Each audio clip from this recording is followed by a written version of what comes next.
umabot pala talaga sa pagiging walang-wala si Marqueras, lalo na noong pandemya kung saan ay marami raw siyang nahiraman ng pera.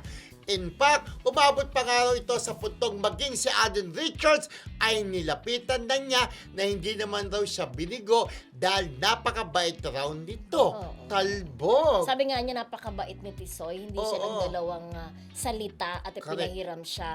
Umabot siya sa point na nanghiram siya sa mga tao.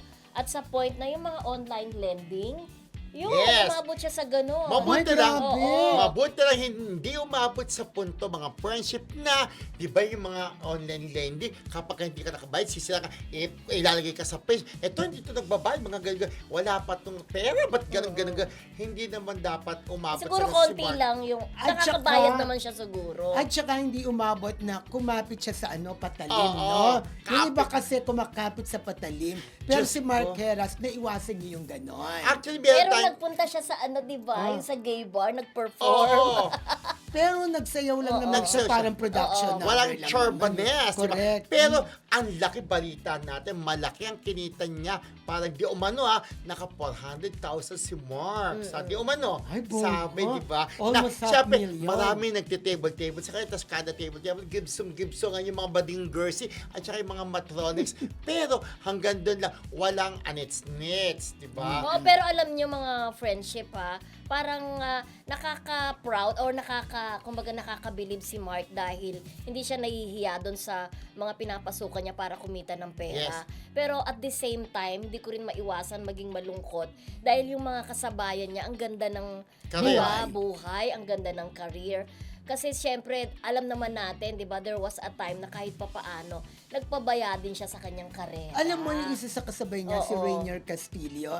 Masasabi natin na hindi naman ganun kayaman si Rainier. Oo. Pero Nagla-live selling ng mga bag. madiskarte siya sa buhay. Iba- Sa totoo lang. Para kung di ako nagkakamali ng mga BFFs, ang nila-live selling, yung mga Live selling. bagelya, Oo, mga bagelya, bags, diba? oo. Kasama yung asawa niya, di ba? So, kung ganyan siya, at least, hindi siya nahiya na, di ba sabi nga din, nung nabubuhay pa si Manay Loli, di ba?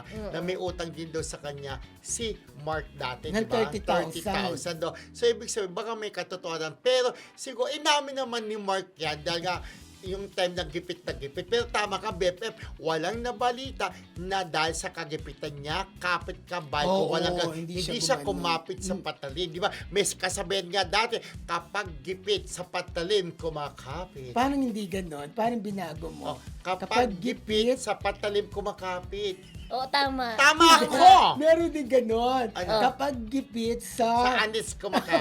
Ayun yun. Pagka iniba mo. Pero yun yung kasibahan, kapag Oo. gipit sa patalim, kumakapit. Pero si Mark, walang kinapitang anits-nits. Pero sa totoo lang, hindi lang naman si Mark ang dumanas ng ganyan. Marami po sa mga artista na nawalan ng trabaho, nawalan po ng career, sabihin na natin, na nakaranas din po ng dinanas po ni Marqueras na nangutang din, di ba? Kinapos din po sa pera.